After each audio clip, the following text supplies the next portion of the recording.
Presiden Trump mengatakan Iran sedang berada di ujung tanduk, dan sekarang dia memperketat jeratnya. Washington telah meluncurkan apa yang disebut Trump sebagai kampanye ekonomi paling menghancurkan yang pernah ada. Namun Duta Besar Mike Huckabee memperingatkan bahwa fase berikutnya mungkin sama sekali bukan langkah ekonomi. Gencatan senjata bisa jauh lebih rapuh daripada yang terlihat. Mari kita bahas. Jerusalem Minute dimulai sekarang.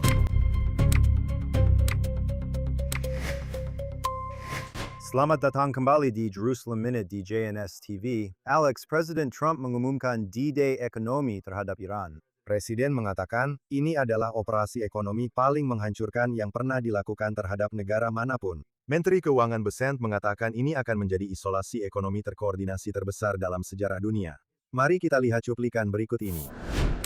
Tekanan ekonomi ini berarti kita akan mendatangi semua sekutu kita, dan ini akan menjadi isolasi ekonomi terkoordinasi terbesar dalam sejarah dunia. Dan kita mendatangi mereka dan mengatakan, kalian bersama kami atau melawan kami. Kita akan meruntuhkan rezim ini.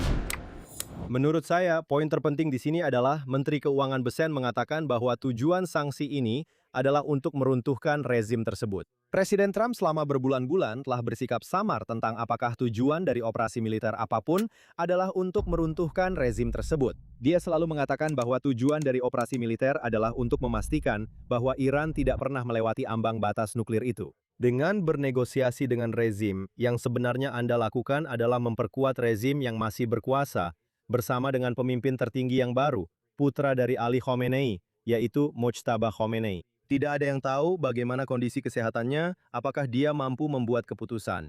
Tampaknya menurut intelijen, dia masih hidup, tetapi mengalami luka parah. Tapi ketika Anda bernegosiasi dengan orang-orang seperti Ketua Parlemen Iran, Ghaliba, dan Menteri Luar Negeri, Ragi, pada dasarnya Anda mengatakan bahwa anggota rezim ini merupakan lapis berikutnya dalam rezim itu. Dan Anda berharap lapisan rezim itu tetap bertahan. Dan di sini, setelah berbulan-bulan mencoba bernegosiasi untuk membuka Selat Hormuz, setelah berbulan-bulan mencoba membuat Iran berkomitmen pada inspeksi, berkomitmen untuk mengizinkan debu nuklir keluar dari negara itu, untuk berkomitmen untuk tidak pernah lagi mengembangkan senjata nuklir. Presiden Trump akhirnya menyadari bahwa masalahnya adalah rezim itu sendiri. Sanksi ekonomi dimaksudkan untuk meruntuhkan rezim tersebut. Besant mengatakan bahwa ini akan menjadi rezim sanksi ekonomi terbesar dalam sejarah dunia, pada dasarnya. Dan ini tidak hanya menargetkan Iran dan rekening keuangan mereka, tetapi juga akan menargetkan pihak-pihak yang membantu Iran dengan cara apapun. Dan ketika Anda mengatakan itu, Anda mungkin menuding Tiongkok, mungkin ke Rusia, mungkin ke Qatar. Jadi saya pikir tekanannya sekarang mulai bergeser. Trump jelas tidak ingin terlibat lagi dalam konflik militer lain, tetapi rezim, sanksi ekonomi yang ingin dia terapkan akhirnya diarahkan pada tujuan yang benar, yaitu menggulingkan dan meruntuhkan rezim ini. Alex, saya mengerti apa yang Anda katakan. Namun demikian, Duta Besar Amerika Serikat untuk Israel, Mike Huckabee, mengatakan bahwa Presiden Trump serius akan menggunakan kekuatan militer jika itu memang diperlukan. Mari kita lihat cuplikan itu. Apakah Presiden akan kehilangan kesabarannya terhadap Iran? Mungkin saja. Dia sudah melakukannya 2 kali sebelumnya. Mestinya setelah itu mereka mulai paham bahwa Presiden Trump benar-benar serius dalam mengambil tindakan militer ketika dia merasa itu satu-satunya pilihan. Saya rasa kedua hal ini sebenarnya saling berkaitan. Anda tahu, jika Anda akan memberlakukan rezim sanksi ekonomi yang sangat ketat, itu adalah sesuatu yang seharusnya mereka lakukan sejak awal. Tapi jika mereka melakukannya sekarang, dan mereka meningkatkan tekanan ekonomi dengan cara yang mengancam stabilitas rezim, apa yang Anda harapkan akan dilakukan oleh orang-orang Iran? Mereka akan mencoba mendestabilisasi kawasan sekali lagi dengan menyerang kapal-kapal yang melewati Selat Hormuz, dan dengan menembakkan rudal ke negara-negara, serta pangkalan militer Amerika Serikat yang ditempatkan di negara-negara di seluruh Timur Tengah. Jadi Anda perlu memiliki ancaman operasi militer lain yang membayangi Iran agar dapat mencegah mereka mencoba meningkatkan situasi atas inisiatif mereka sendiri. Secara militer, mereka harus tahu bahwa di balik sanksi ekonomi ada ancaman militer yang sangat kredibel. Dan saya pikir Mike Huckabee melakukan pekerjaan yang sangat baik dalam menyampaikan pesan itu. Alex, berita besar minggu ini adalah Israel melakukan serangan di barat laut Suriah. Serangan ini terjadi di tengah kekhawatiran Israel bahwa Suriah sedang mempersiapkan pasukan Turki untuk dikerahkan di sebuah pangkalan dekat Aleppo. Israel baru saja menghentikan sebuah ancaman keamanan di dalam Suriah agar tidak menjadi sesuatu yang jauh lebih besar. Lebih dari setahun yang lalu, Israel dan Suriah mencapai kesepahaman untuk menjaga status quo keamanan dan menjaga perbatasan ini tetap tenang. Suriah melanggar kesepahaman itu. Intelijen Israel mendapati bahwa pasukan Turki hendak dikerahkan di pangkalan udara Abu al-Dahor yang terletak di Suriah Utara, yang jaraknya kurang dari seperti yang bisa Anda lihat, 200 mil dari kota-kota dan komunitas Israel. Perdana Menteri Netanyahu menyatakan posisi Israel dengan sangat jelas. Kami tidak akan membiarkan Turki memperkuat posisinya di Suriah dan bergerak semakin ke selatan menuju perbatasan Israel. Israel telah berulang kali memperingatkan Suriah, jangan lakukan itu. Kami tahu bahwa Suriah menerima peringatan-peringatan itu dan memilih untuk mengabaikannya. Nah, ada banyak hal yang bisa dipetik dari klip Doron ini, dan kami baru saja menghadirkan Doron di program kami minggu lalu. Doron dulunya adalah pembawa acara podcast di JNS. Jadi sekali lagi, satu lagi talenta besar JNS yang bekerja langsung di kantor Perdana Menteri. Dan saya senang melihat video ini karena kita sudah lama tidak melihat video seperti ini keluar dari kantor Perdana Menteri sejak awal-awal perang. Dan ini adalah cerita yang sangat rumit. Dan saya senang kantor Perdana Menteri menjelaskannya dari sudut pandang Perdana Menteri, kantornya, dan pejabat keamanan. Jadi yang pertama, bagus sekali kita punya hal seperti ini. Yang kedua, terkait dengan apa yang terjadi di sini dengan Suriah dan Turki, ingat, Al-Shara, yang sebelumnya dikenal sebagai Al-Jolani, adalah seorang teroris yang didukung Turki yang datang untuk mengambil alih Suriah.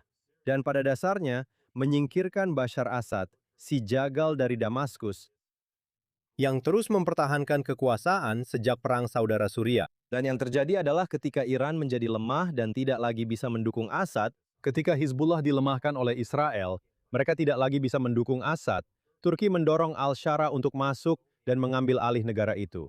Sekarang, Al-Shara mendapat dukungan dari Amerika Serikat, sebagian, karena Recep Erdogan, Presiden Turki, telah menjadikan dirinya sekutu Presiden Trump.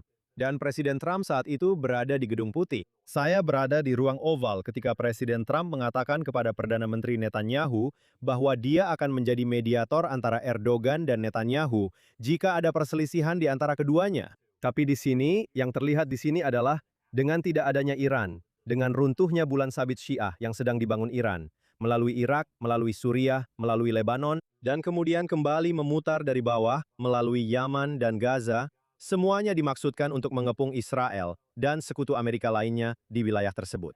Bahwa Erdogan yang mungkin didukung oleh Turki, oleh Qatar, yang mungkin bekerja sama dengan Mesir, sekarang sedang berusaha membentuk bulan sabit Sunni yang dapat mengancam Israel. Dan dengan adanya teroris yang mereka dukung, Al-Shara di Suriah, mereka memiliki kesempatan untuk bergerak dari perbatasan mereka di Turki hingga ke perbatasan Israel. Jadi yang sedang terjadi sekarang adalah upaya menjajaki situasi. Turki sedang mencoba melihat sejauh mana mereka bisa bertindak tanpa konsekuensi, seberapa dekat mereka bisa mendekati Israel. Apakah mereka bisa bergerak perlahan-lahan, dan apakah Israel akan merespons? Seperti yang dijelaskan dengan sangat jelas oleh Doron dalam video itu, Turki sudah menguasai sebagian wilayah utara Suriah yang cukup besar. Sebaliknya, Israel hanya menguasai sebagian kecil wilayah selatan Suriah, yang memang dimaksudkan sebagai zona penyangga. Di antara dataran tinggi Golan, yang merupakan dataran tinggi strategis yang benar-benar menjulang di atas Israel, dan sekarang Turki bergerak ke sebuah pangkalan udara. Sekarang ingat, ketika Bashar Assad jatuh, Israel langsung bertindak. Dan saya pikir ini adalah salah satu serangan paling menentukan dalam seluruh perang, yaitu menyerang seluruh militer Suriah, yang mencakup kapal-kapal mereka dan seluruh angkatan udara mereka. Dan sekarang Anda melihat bahwa Turki sedang berusaha untuk menguasai wilayah itu. Dan apa yang dilakukan Israel? Israel mengebom pangkalan udara, mengirimkan pesan yang sangat kuat kepada Suriah bahwa Israel tidak akan membiarkan Turki merangsek ke selatan menuju perbatasan Israel. Dan itu juga mengirimkan pesan yang sangat kuat kepada Turki. Dan itu menunjukkan bahwa doktrin keamanan Israel telah berubah. Israel tidak akan membiarkan pihak-pihak yang menyerukan kehancuran Israel untuk mengambil langkah apapun mendekat ke Israel, yang bisa membuat serangan menjadi lebih mungkin terjadi. Jadi, baguslah Israel melakukan serangan di sini. Patut diapresiasi Darren Spillman karena telah menjelaskan mengapa Perdana Menteri memerintahkan serangan ini. Namun Alex, meski begitu, ada utusan Amerika Serikat Tom Barrack di Washington yang mengatakan bahwa dia sangat prihatin dengan serangan Israel. Dia juga kemudian pada dasarnya mungkin mencoba membatalkan pengakuan Presiden Trump atas dataran tinggi Golan sebagai milik negara Israel dengan mengatakan bahwa hukum internasional Menurut hukum internasional, Israel sedang menduduki dataran tinggi Golan tersebut. Mari kita lihat cuplikan berikut. Presiden Trump telah menarik garis dalam upaya untuk menuju moderasi. Di Golan yang berbatasan dengan Suriah, mereka masih menduduki Golan bertentangan dengan resolusi PBB, bertentangan dengan seluruh tatanan internasional yang telah menyatakan bahwa Golan adalah milik Suriah. Jadi, berapa lama serbuan-serbuan ini akan terus berlangsung sampai situasinya mereda? Nah, Anda lihat di sini bahwa sebenarnya ada banyak pihak. Tidak ada kebijakan yang konsisten yang keluar dari pemerintahan Trump. Yang ingin Anda dengar adalah orang-orang seperti Mike Huckabee di satu sisi dan Tom Barrack di sisi lain akan menyampaikan poin-poin pembicaraan yang sama, tapi itu sama sekali tidak terjadi di sini. Anda memiliki pandangan yang berbeda-beda yang keluar dari pemerintahan Trump, yang pada dasarnya juga berasal dari Departemen Luar Negeri di sini, karena duta besar berada di bawah Departemen Luar Negeri. Anda mungkin ingin mendengar Marco Rubio meluruskan duduk perkaranya, atau presiden yang meluruskannya. Tapi Tom Barrack jelas berada di pihak yang berseberangan dengan Israel dan secara konsisten berada di pihak yang berseberangan dengan Israel sepanjang perang ini. Ketika kita berbicara tentang Golan, pengakuan atas kedaulatan Israel di dataran tinggi Golan, maksud saya, ini adalah sesuatu yang diakui oleh pemerintahan Trump pada masa jabatan pertamanya. Itu adalah posisi resmi Amerika Serikat. Dan bahkan di bawah Presiden Biden, Amerika Serikat tidak mencabut pengakuannya atas dataran tinggi Golan. Jadi sekarang mendengar duta besar dari Presiden dan Tom Barrack yang katanya adalah teman Presiden Trump datang dan mengatakan hal itu. Kebijakan Presiden Trump sendiri untuk mengakui kedaulatan Israel atas dataran tinggi Golan itu, Anda tahu, bertentangan dengan hukum internasional. Maksud saya pikir itu pantas, Anda tahu, mendapat teguran keras dari Trump atau Rubio. Kita melihat bahwa Barak secara konsisten berpihak pada Lebanon, berpihak pada Suriah, berpihak pada Turki melawan Israel. Dan saya pikir itu membuat Israel jauh lebih sulit untuk beroperasi di sini. Jadi Anda bisa yakin bahwa Perdana Menteri Netanyahu dan kantornya serta Tom Barrack tidak sejalan. Dan Anda bisa yakin bahwa Perdana Menteri Netanyahu akan ingin tahu dari Duta Besar Huckabee yang ditempatkan di sini di Israel, dari Marco Rubio, dari Presiden sendiri, apa posisi Presiden mengenai hal ini. Sekarang Anda sudah melihat ada beberapa referensi halus dalam video Deron tentang fakta bahwa tidak hanya Suriah mendapat peringatan signifikan bahwa Israel akan menyerang pangkalan udara itu, tapi Anda bisa yakin bahwa Amerika Serikat juga diberikan bukti bahwa Turki telah bergerak ke pangkalan udara ini, bahwa Israel menganggap kehadiran Turki di pangkalan udara itu tidak dapat diterima. Dan sekali lagi, ingat bahwa kami mengatakan bahwa Trump mengatakan bahwa dia akan turun tangan dengan Erdogan atas nama Netanyahu.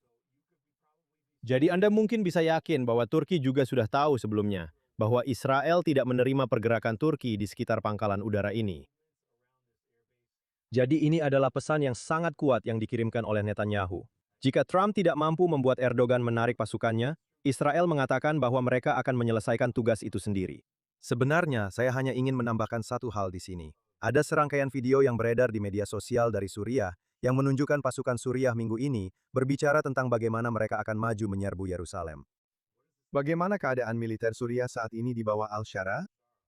Nah, Al-Shara baru-baru ini telah mengatakan berulang kali bahwa dia berpikir sebenarnya bisa saja ada semacam normalisasi atau setidaknya pemahaman pertahanan antara Israel dan Suriah. Dan Al-Shara juga memahami bahwa dia membutuhkan dukungan dari Presiden Amerika Serikat. Dia membutuhkan keringanan sanksi yang telah diberikan oleh Presiden Trump. Jika Presiden Trump sekali lagi memutuskan bahwa Suriah adalah aktor jahat dan dia memberlakukan jenis sanksi yang baru saja dibicarakan oleh Sekretaris Besen terhadap Iran, maksud saya, itu akan membuat rezimnya runtuh. Jadi, dia membutuhkan dukungan Amerika saat ini. Dan cara untuk mendapatkan dukungan Amerika itu, seperti yang telah dinyatakan Presiden Trump berulang kali kepada pihak-pihak lain di seluruh Timur Tengah, adalah Anda harus memiliki hubungan baik dengan Israel. Jadi saya tidak percaya bahwa Al-Shara sekarang menginginkan petualangan militer dengan negara Israel. Hanya dengan melihat betapa kuatnya Israel, apa yang mereka lakukan terhadap militer Suriah pada awalnya ketika Assad jatuh, apa yang baru saja mereka lakukan terhadap pangkalan udara itu. Hari ini, apa yang telah mereka lakukan di Gaza, apa yang telah mereka lakukan di Lebanon, apa yang telah mereka lakukan di Iran. Al-Shara tidak ingin terlibat dalam konflik militer sekarang dengan Israel. Jadi saya pikir dia akan menjaga sikapnya. Tapi dia memang membiarkan pendukungnya, Erdogan, untuk mencoba maju dan melihat apa yang terjadi. Dan mereka membayar harga untuk itu. Sekarang saya telah melihat laporan bahwa Turki dan Suriah sama-sama menunjukkan bahwa eskalasi ini sudah berakhir, benar? Bahwa Turki tidak akan merespons secara militer di sini. Saya tidak berpikir Suriah akan merespons secara militer di sini. Mereka tidak ingin terlibat. Jadi menurut saya, Israel mengambil langkah yang mengirimkan pesan yang sangat-sangat kuat. Dan semoga itu adalah akhir dari keterlibatan militer di sana. Tapi tetap waspada terhadap Turki. Erdogan mungkin akan menjaga sikapnya selama Presiden Trump masih menjabat, karena dia menghargai aliansi yang telah dibangunnya selama bertahun-tahun dengan Presiden Trump. Tapi Presiden Trump tidak akan menjadi presiden selamanya. Jika yang terpilih nanti adalah seorang demokrat lagi, seorang demokrat progresif, atau jika yang terpilih adalah seorang republikan yang isolasionis, mungkin saja J.D. Vance atau mungkin orang lain.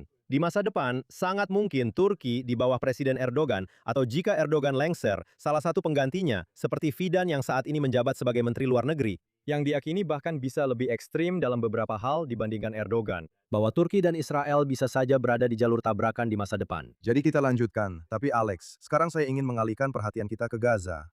Dan saya akan menyebut ini sebagai serangkaian peristiwa traumatis selama akhir pekan. Salah satunya adalah penemuan layang-layang yang diluncurkan dari Gaza menuju Israel. Jika Anda ingat, dalam realitas kita sebelum 7 Oktober, Hamas akan meluncurkan layang-layang pembakar ini.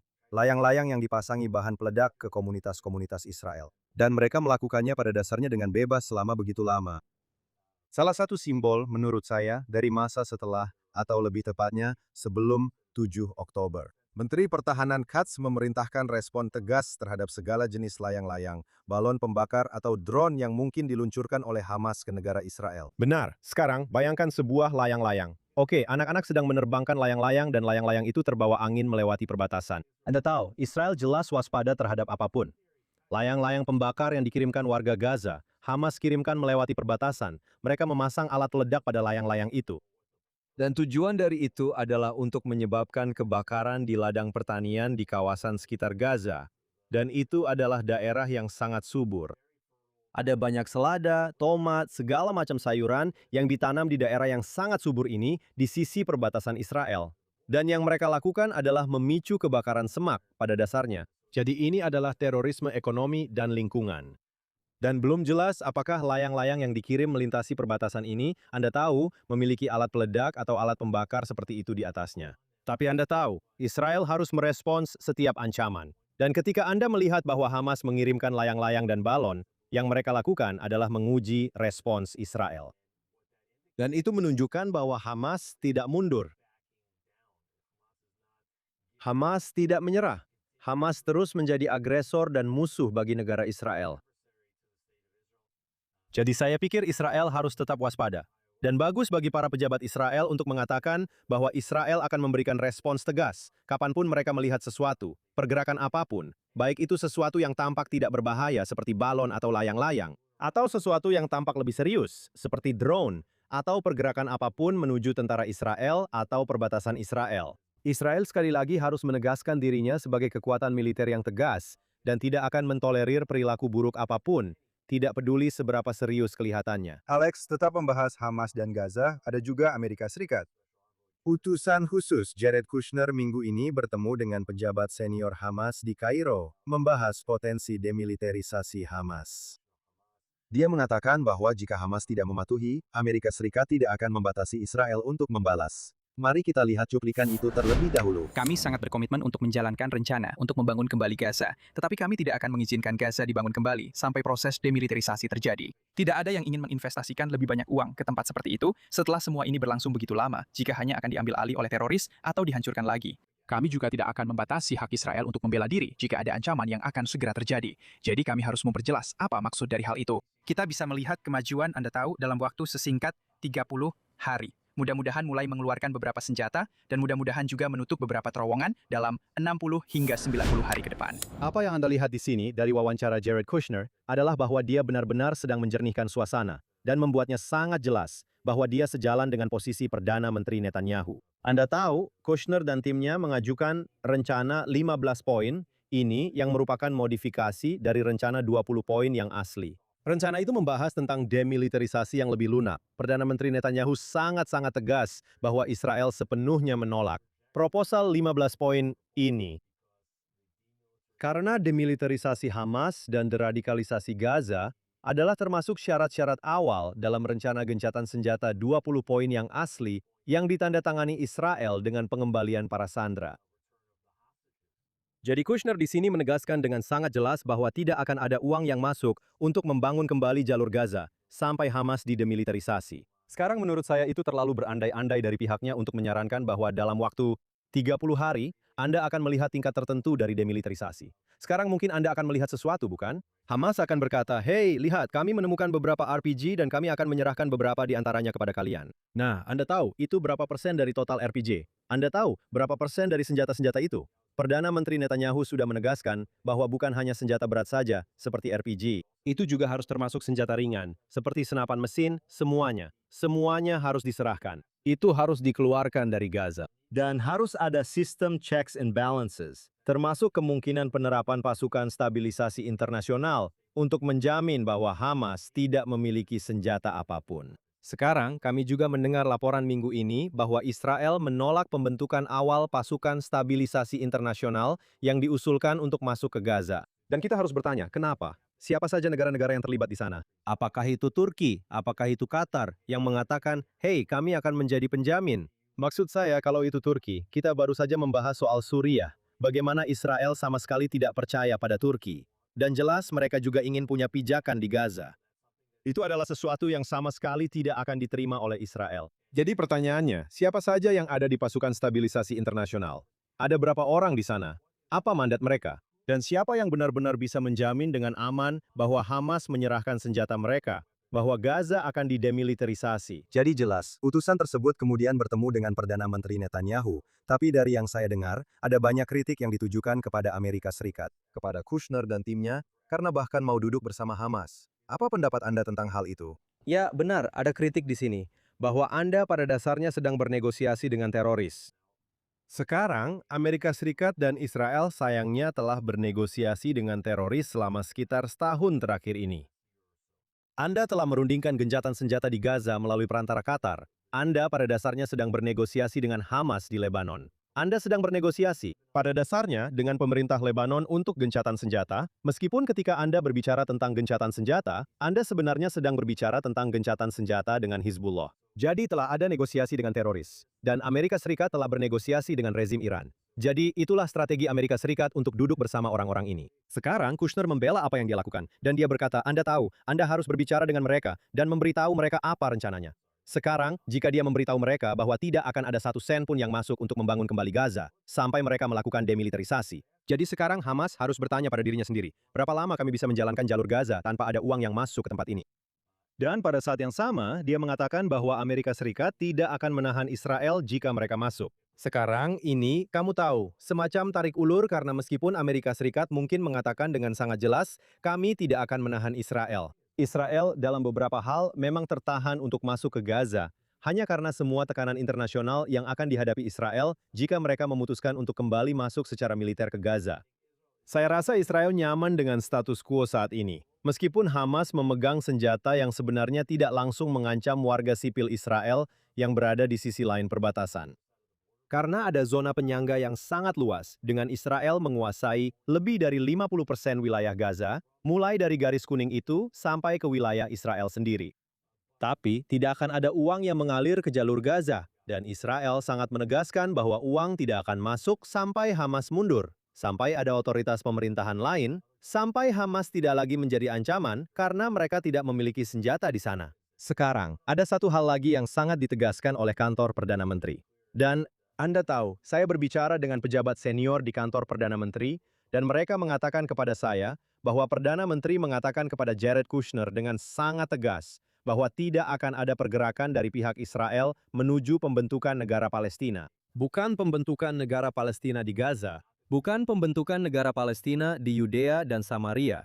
Jadi itu berarti jika Hamas tiba-tiba menjadi pihak yang kooperatif, menyerahkan semua senjata mereka, uang mulai mengalir untuk membangun kembali Gaza. Itu tidak berarti bahwa Gaza akan berubah menjadi negara Palestina. Jika pihak Saudi tiba-tiba berkata, "Hei, kami ingin menormalisasi hubungan dengan Israel," satu-satunya syarat kami adalah harus ada jalan menuju pembentukan negara Palestina. Israel mengatakan dengan sangat jelas dan Perdana Menteri mengatakan dengan sangat jelas dan langsung kepada Jared Kushner bahwa selama dia menjadi Perdana Menteri, tidak akan ada pembentukan negara Palestina. Dia menentangnya. Dan dia mengatakan bahwa pada dasarnya seluruh masyarakat pemilih Israel menentang pembentukan negara Palestina. Tidak diragukan lagi. Sayangnya Alex, kami punya berita terbaru di sini. Seorang pria Israel, berusia 24 tahun, ditikam dan mengalami luka sedang di lembah Yordan dalam sebuah serangan teroris hari ini. IDF saat ini sedang melakukan pencarian untuk menemukan siapa yang bertanggung jawab. Ini pada dasarnya terletak di sebelah utara, mungkin sedikit ke timur Yerusalem, di daerah Al-Uja dekat Yeriko, tempat penikaman itu terjadi. Sekali lagi, tampaknya memang terjadi peningkatan terorisme, kekerasan yang ditujukan kepada warga Israel di seluruh Yudea dan Samaria selama beberapa minggu terakhir. Ya, saya melihat beberapa rekaman dari insiden ini. Dan sungguh mengerikan melihat teroris itu hanya berdiri di sana, menunggu orang Israel itu membelakangi dirinya, lalu mendekat dan mencoba menikamnya di bahu. Dan menurut saya, saat ini kita beruntung karena korban tidak terbunuh. Maksud saya, dia dalam kondisi sedang, yang sebenarnya juga bukan kondisi yang baik, bisa dibilang begitu. Tapi ya, kamu benar bahwa kita semakin sering melihat penikaman, serangan tabrak dengan mobil, dan potensi penembakan. Dan yang tidak ingin kita lihat adalah kembalinya kondisi seperti intifada, seperti yang pernah terjadi di masa lalu, seperti pada tahun 2014, saat terjadi serangan tabrak dengan mobil dan penikaman dalam gelombang intifada di Yerusalem dan di seluruh Yudea dan Samaria. Kita memang melihat peningkatan insiden terkait teror, dan di sisi lain kamu juga melihat banyak ketegangan dengan orang Israel di Yudea dan Samaria yang beroperasi sedikit lebih bebas daripada yang diinginkan oleh tentara dan pemerintah, mencoba main hakim sendiri dan menangani masalah itu sendiri. Dan hal itu, kamu tahu, menciptakan siklus ketegangan di sini.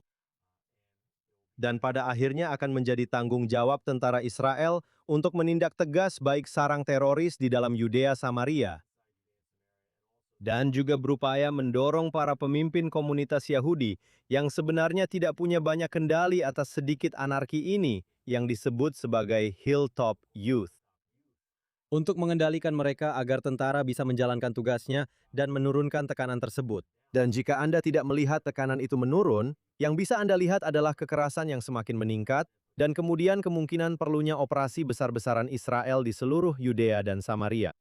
Alex, dan tentu saja, bagaimana respons Eropa, Inggris, Prancis, Italia, dan negara-negara lain terhadap apa yang terjadi di Yudea dan Samaria? Nah, mereka justru mengecam Israel karena mengeluarkan tender untuk membangun di koridor E1. Itu adalah koridor strategis antara Yerusalem dan Ramallah. Banyak kritik datang minggu ini, terutama dari Menteri Luar Negeri Inggris, Ed Miliband, yang bahkan mengancam akan memberlakukan sanksi tambahan terhadap orang Yahudi karena membangun di Yudea dan Samaria. Apa perkembangan terbarunya? Benar, jadi Inggris pada dasarnya mengancam akan memberikan sanksi kepada orang Yahudi yang ingin membangun di Yudea.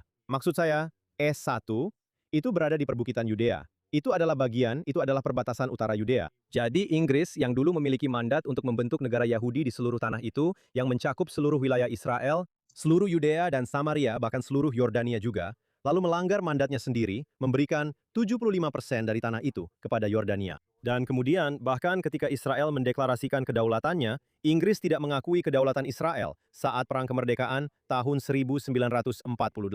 Mereka berbalik mengatakan bahwa orang Yahudi tidak punya hak untuk membangun di Yudea, seolah-olah orang Yahudi punya hak untuk membangun di tempat lain yang bukan bernama Yudea. Dan Anda tahu, dulu beberapa tahun yang lalu Anda pasti mengira bahwa Inggris adalah termasuk 2 atau 3 sekutu terdekat Israel. Dan yang Anda lihat berulang kali, kebijakan Inggris menunjukkan bahwa mereka bukan sekutu yang dapat diandalkan seperti yang dulu dipikirkan Israel. Dan senang melihat bagaimana Israel menanggapi pernyataan-pernyataan dari Miliband.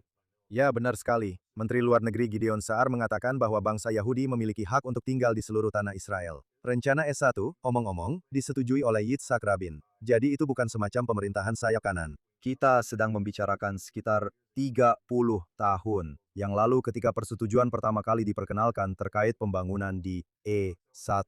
Alex, saya ingin menutup acara minggu ini dengan beberapa berita bersejarah di sini yang sekali lagi menunjukkan bahwa Israel tidak pernah meninggalkan siapapun. Jumat lalu, sebuah upacara penuh emosi berlangsung. Sebuah pemakaman di pemakaman Gunung Zaitun di Yerusalem. Sersan Stavkeles I, Yehuda Yekutieli Katz, dimakamkan pada hari Jumat, 44 tahun, setelah ia gugur dalam pertempuran Sultan Yakub selama Perang Lebanon pertama. Jenazahnya, keberadaannya benar-benar tidak diketahui selama bertahun-tahun. Operasi khusus dilakukan di sini untuk mengambil jenazahnya. Dia dimakamkan dengan layak di Yerusalem pada hari Jumat lalu.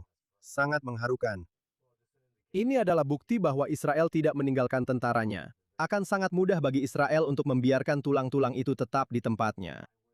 Maksud saya, Katz gugur dalam Perang Lebanon pertama pada tahun 1982. Jadi Anda tahu, sekarang kira-kira 44 tahun kemudian, Israel menjalankan operasi rahasia, operasi militer untuk mengambil jenazahnya dan membawanya kembali ke Israel. Ini adalah indikasi yang sangat kuat bagi setiap tentara Israel, bagi setiap orang Israel juga, bahwa Israel tidak akan pernah beristirahat sampai setiap anggota militer, hidup atau mati, kembali. Jika mereka diculik, jika mereka gugur di tempat lain, Israel akan melakukan apapun untuk membawa jenazahnya kembali. Seperti yang mereka lakukan terhadap semua sandera. 255 orang, baik yang hidup maupun yang sudah meninggal selama perang sejak 7 Oktober. Untuk membawa pulang setiap orang, memberi keluarga ketenangan batin, memberikan keluarga Katz kehormatan dan rasa hormat berupa pemakaman militer yang layak. Kamu tahu, dan itu berarti bahkan berpotensi mempertaruhkan nyawa tentara Israel demi melakukan hal itu. Tapi itulah betapa berharganya seorang tentara bagi Israel. Bukan hanya tentara yang masih hidup, tapi bahkan jenazah tentara yang sudah meninggal. Jadi menurut saya, itu adalah salah satu kisah yang mungkin terlewatkan di antara semua perkembangan geopolitik lainnya selama sekitar seminggu terakhir. Tapi ini adalah kisah yang sangat penting dan menjadi indikasi dari etos Israel dan pemerintahan Israel saat ini. Ash, sebelum kita selesai, jelas bahwa minggu ini saya sedang di luar, kamu di studio. Minggu depan, kita akan bertukar peran. Saya yang akan di studio, insya Allah di Yerusalem. Kamu akan bepergian atas nama JNS. Mungkin kamu ingin memberikan sedikit bocoran tentang perjalanan pentingmu yang akan datang atas nama Jerusalem News Syndicate. Saya akan pergi ke pantai barat. Saya akan berada di California. Saya juga akan berada di Las Vegas. Setiap tahun JNS menghadiri dan meliput acara Republican Jewish Coalition. Jadi kami akan berada di sana. Saya telah diundang untuk berbicara di konferensi tersebut, dan kami akan melakukan banyak hal dalam hal menyebarkan informasi, berbicara, memberikan pengarahan, dan pembaruan tentang apa yang terjadi di Israel, terutama saat Israel menuju pemilu.